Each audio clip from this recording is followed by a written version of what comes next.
Star Wars, nothing but Star Wars, anything but Star Wars. Why couldn't it have been Star Trek? Yeah, I had to get that shit up my damn chest. It's 8:43 in the morning, continuation. Pacific Standard Time, it's still, oh God, is it May 4th. Back in 1970, yeah, I have to identify myself. Yeah, fuck it that. Weaver, John C., Roseman, California. Fair enough. Good. 77. All the young people came out. The old people came out. The older generation stayed back behind, but, 40s and 50s came out to see what the hell was going on.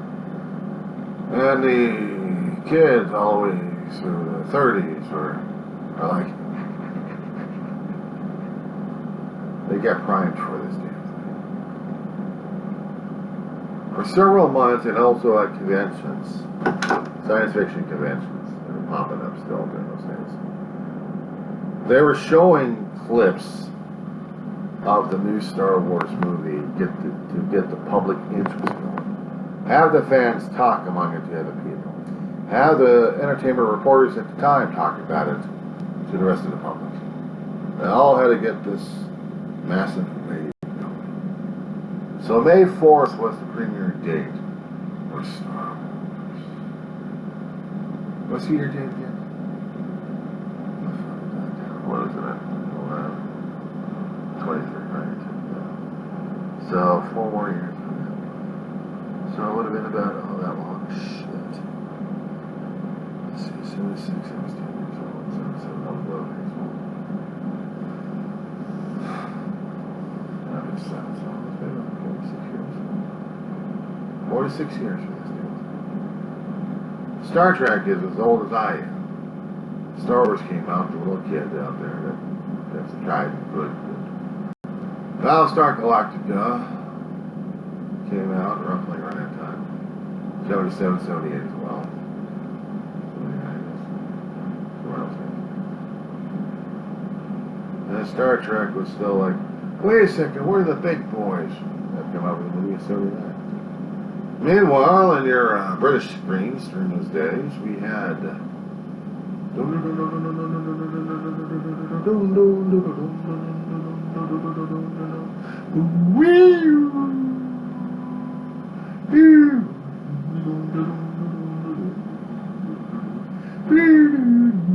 I'm off keys, really. You had a Time Lord, a Gallifreyan madman in a blue box. They redesigned throughout the decades, I'll tell you that much.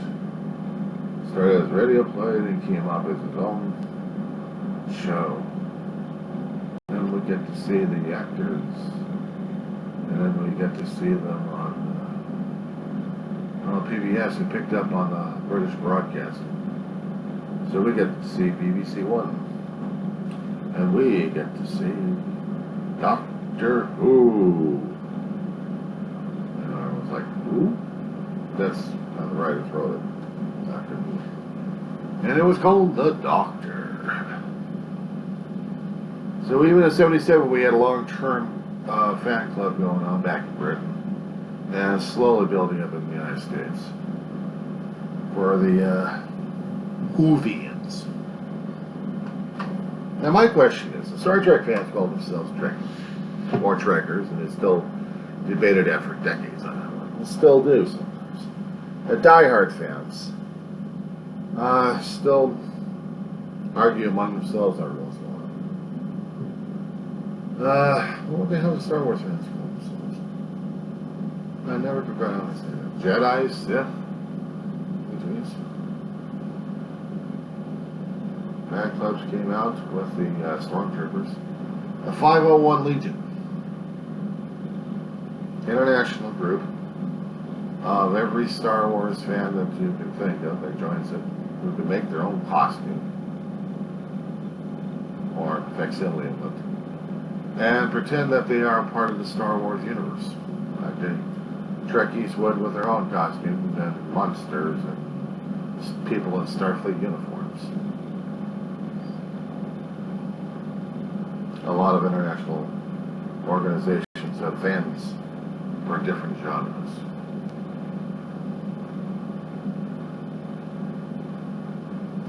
Battlestar Galactica is one of them. Babylon 5, not in the 90s.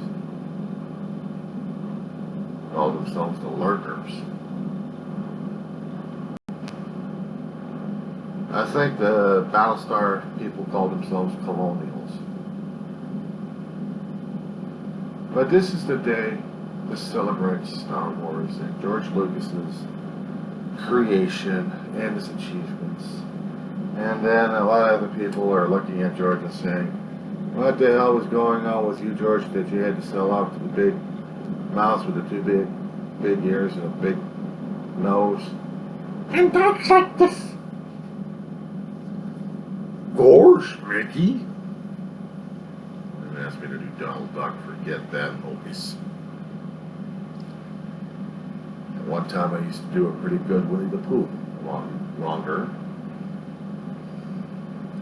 I had a higher voice, and I could do that. And the laughter. Tigger would do. Would speak like Winnie the Pooh, but I like Tigger better. But then I'm digressing into the realm of the big mouse ears. Instead of Star Wars, which was just a battle of good versus evil, instead of having transporters, we had shuttles all over the damn place. We had fighters. We had magical, mystical knights, called themselves the Jedi, and fought with laser swords, and big epic battles. It gave us a universe to explore. And they're still exploring and still tearing down and remodulating and refixing, expanding this, making it into a legend here. I mean, I don't know what the hell they're doing to the damn thing anymore after 40-something years later. I don't know what the hell they're doing anymore. But today they were going to be honoring on Sunset Boulevard Princess Leia, Carrie Fisher. And I suppose if Miss Debbie Reynolds was still around, she'd be watching her daughter get her star on the Walk of Fame. But unfortunately, Carrie Fisher had to get it posthumously.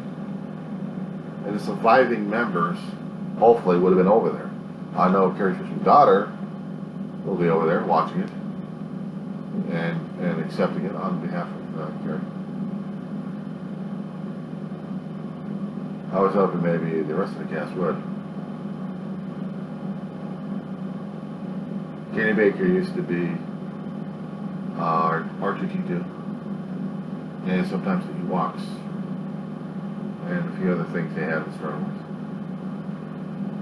Hello, an actor. Warwick Davis, also part of the Star Wars, part of the Lucasfilm. Hello, an actor.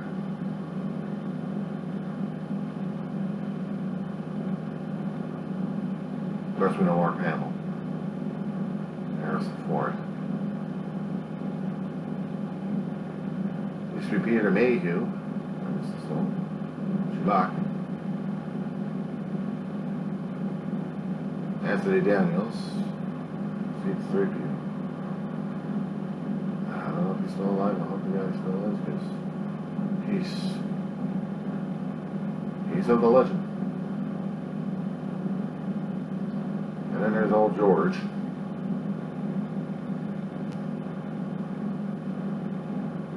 Sometimes I wonder if he actually had the Force screw up his brain somehow.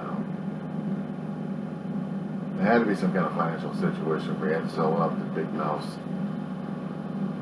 where the Mickey is now in charge of everything of it.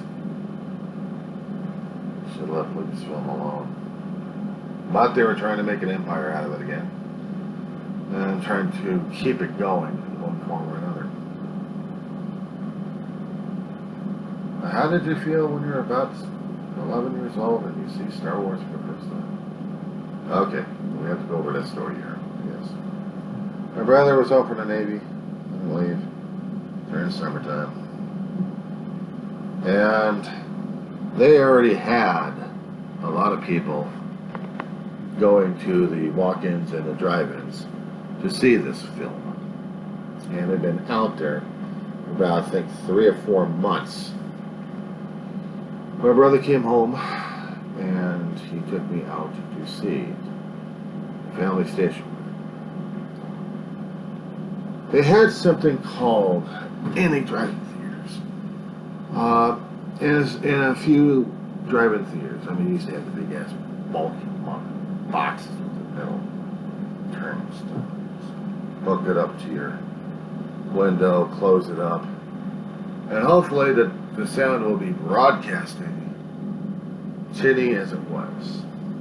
But you needed stereo for this one. You needed your car stereo to listen to this. So the invention back then was turn your car stereo into the theater that you need to listen to. We'll have the alligator clips. We have certain other clips with the alligator clips. And one way or another, we'll get it into your, or hook it up to your antenna in the car. And you'd switch it over to a radio station. And you would listen to it. So what was the catch on this one? The catch was you had to have enough gas in the tank, and you had to keep the battery charged.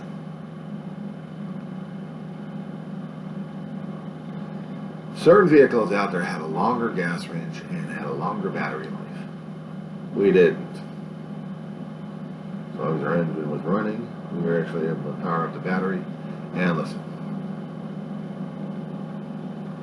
We could only hear the chunks. But there was a guy behind us with this pickup truck of his.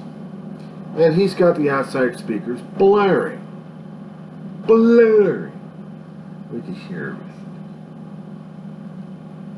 You can see it on the screen too.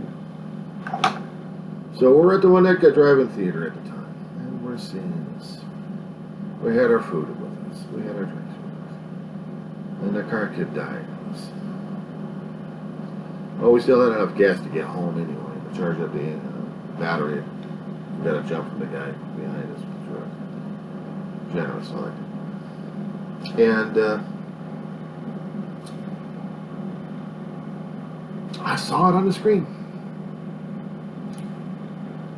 And I had to get something of Star Wars.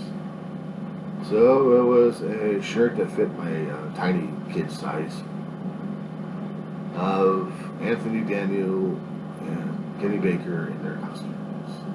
And it said Star Wars. It looked like it was coming off of a damn trading card. I did. Blue background. And there's the picture. And I wanted a damn shirt. I was so happy with the damn thing until the whole picture was cracked up. So then I watched too many damn times, the picture disintegrated. Damn shit. That I was wearing as a kid. There was nothing about collecting stuff like this. And I also tried to collect some of the action figures during the time, and the die-cast toys. Star Destroyer was cool. Y-Wing was cool. Didn't play with it. I don't know, something about the X-Wing wasn't. I mean, it was cool, but I still liked the Y-Wing. And I also liked the Star Destroyer because it had a little tiny ship in it. Little Leia and her Aurelian cruiser. I didn't get the hell out of there. Oh yeah, and a friend of mine also actually collected the Millennium Falcon. Just had full little legs, and you could turn the deflector and shit on the turrets and and the radar that they had on top of it. Die-cast metal on top of it, plastic underneath.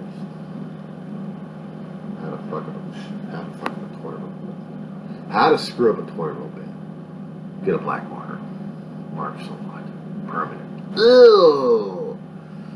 Ugh! There went 'em. There went the Star Destroyer's underside. And the Y-Wing, well, me being an inventive and destructive kid. Let's see if we can do something about the removable engines on it, eh? Of course, it's gotten too scuffed up here. I might as well get me some white paint and just paint it all over. I was a mean, destructive kid during those days. Teenager, I didn't give a shit about collecting. I was going to screw my toys one way or another. Oh, yeah.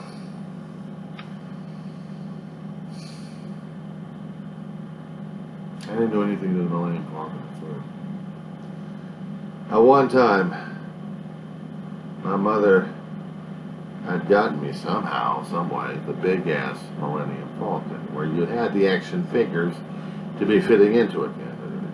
Cockpit opened up, put your characters in here, put them back in there. You got a turret that turned around. So you stick a character in that one. Of course, you have the, what was it, the lounge that they actually had was the chess set. They had that in there too. And the rest of the background was all cardboard. Give me a knife, and I will mutilate it into something else.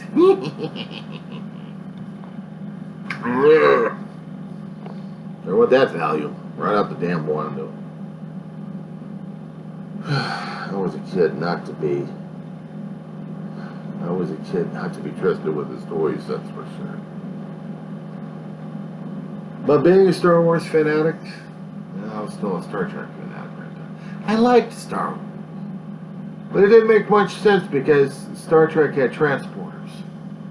Star Trek had phasers. Star Trek had photon torpedoes. We had starships that could have made mincemeat out of that damn Star Destroyer. In fact, there's still a debate over that one between Star Wars and Star Trek fans that who would have gotten better at it. I mean, starships versus the Star Destroyers. We'd seen the other whippier ships that theoretically had shields. They didn't have shields. They didn't have shit. Are you kidding me? They got their asses torn apart left and right. Laser guns would tear them apart left and right. So naturally, the Rebel cruisers and the Star Destroyers were all looking up, chewed up, and blown up. But then you had the Death Star. There was a lot of toys that Kenner Toy Company came out with. And people actually did collect it, others they didn't. But if I had a this Lego set, I could try emulating a damn land speeder. Not that hard. I just wish I had a Polaroid camera to take pictures of all this stuff. Well, it was a collection.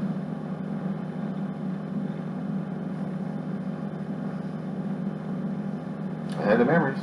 But I never went to the conventions concerning about the Star Wars fans, just only the Star Trek fans. I was a Trekkie. Transporters made sense to me. And concerning about the Death Star, well, there was a lot of fans still trying to debate the issues whether or not a starship to defeat the Death Star. We had deflector shields. We had auxiliary power. We had emergency power. We had dilithium crystals. We had matter, antimatter. What else could go wrong in this damn thing? Well, let's see. The thing that Star Trek didn't have was fighter craft. They relied on the big, huge Star Trek ships, twin-sailed, missile starships. Big, huge saucer with a skinny neck, and then a round-ass secondary hull with the aft end of the shuttle deck. And you had two forward phaser banks with two forward photon torpedoes, which means, comparing the old starships To the newer ones sneak out with it, you can fire any which way with the photon torpedoes, can go any which way they can. No, this one you had to be going in line with your shields up front, and then you're going to be barreling into your target. Never mind that you have TIE fighters with the little mini lasers, and maybe some missiles on there that'll do some damage. Now, under the Star Wars universe advantage, they had some adequate shielding. They'll call tissue paper and aluminum foil shielding. That sucked. But you had to admit, they had laser swords. What did the Starfleet officers have? Oh, give me a phaser. I'll give you a phaser. You had the Force. Where'd my gun go? So he finds himself with a sword through his gut. Laser sword through his gut, and he's dead. And then again, the joke in the Star Trek world in those days, and still to this day, if you are in security, you wear the shirt that you wear. Actually, if you are wearing a certain color shirt, beware. Not many of the scientists died, but they died anyway. Not many of the command shirts, but they died anyway. And the security always died. If you wore a red shirt, you're operational support, which means you did security, paperwork, clerical, supporting of the command staff, I guess. And the command staff always wore the gold shirts in the original series. And then you had Next Generation, and they switched to gold shirts where the poor red shirt has nearly beloveds. And then the red shirt had to be all the command stuff. All throughout Voyager.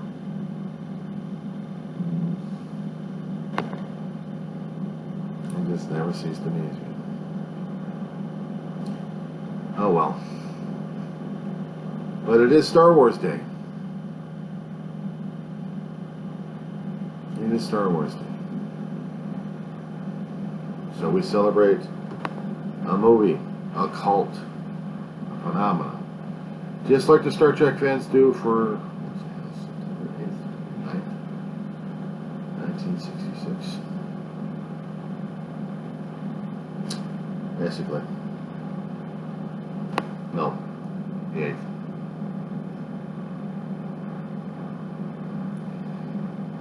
That's what makes it harder for me when it comes down for celebrating fandom these days. And I didn't realize this. I had to block it out, actually, when I had. When I lost my big brother back in September 8th, 2018. That was the day we're supposed to be celebrating Star Trek Day. Fans were supposed to be wearing their memorabilia, whatever they were, to celebrate it.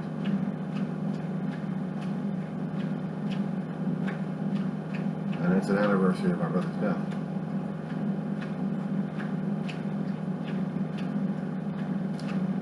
And I really couldn't get into it. How would have been another April day? Last month I was supposed to be celebrating First Contact. And the Star Trek genre, the thing about first and second week of April. They were supposed to be celebrating the Vulcans coming down to Earth in 2063 when they discovered that the humans had learned to use and master warp power, such as speeding across the solar system. The warp-powered ship for the first time. To attract the Vulcans and attract the future Vulcans. I couldn't get into that kind of celebration there.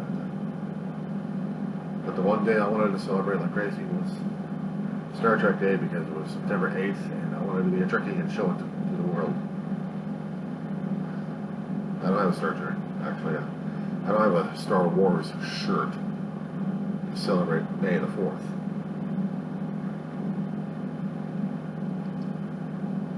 But honestly, I don't know how the hell I'm going to be able to celebrate September 8th. Especially when it meant my brother's anniversary.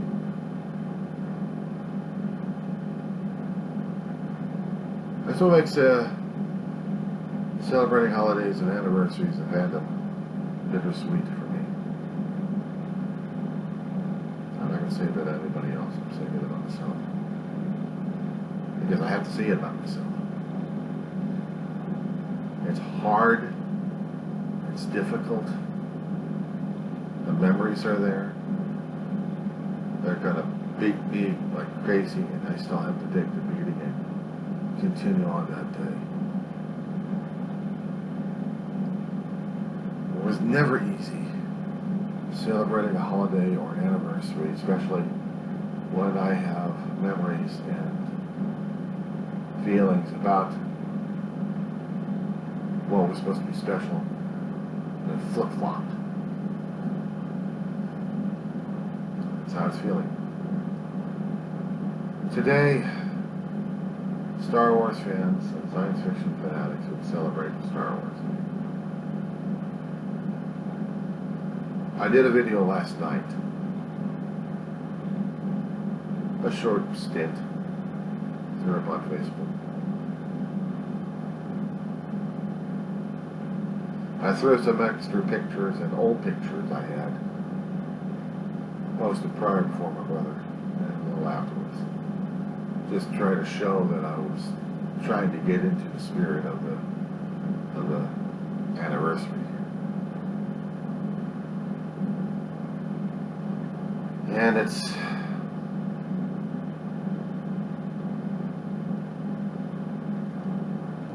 I can't feel happy. I can't feel positive about it. I feel like today I am getting my ass kicked royally. And then again, dealing with what I'm dealing with right now. I talked about happier things because I was trying to get into the role of it, and then I remembered when I was talking about anniversaries of how Star Trek came to be. And how the meaning of it meant a great deal to me, but also on the same day, my brother's death. You're talking about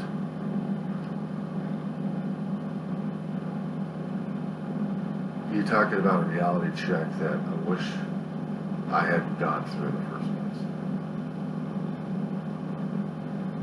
My brother didn't have anything wrong on a day like this. There's nothing wrong with that. But what gets to me is remembering holiday seasons, remembering the happier times, and then remembering who I was with when those days occurred. And that's what I'm dealing with right now. That's what I'm struggling with right now. That means it's getting well, but no, it's not supposed to. It just is.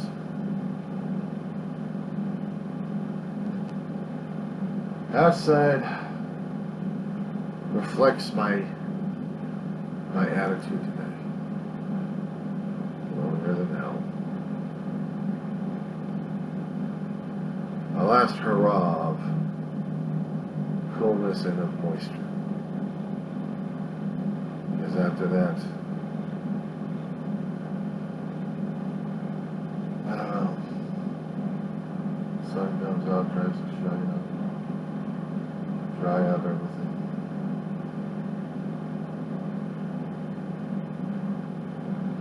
How's it dry thing in the chair? But what I'm trying to do is I'm trying to find reason enough to say, despite what I feel about today, despite what today's anniversary is supposed to be, I have to find something of it to find value.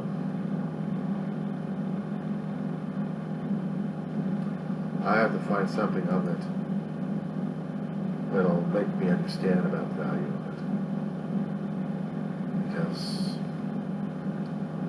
I'm not seeing it in myself, I'm not seeing it about anything else. So I gotta deal with, take care of what I got. Sorry for being a downer and depressing person at this point, but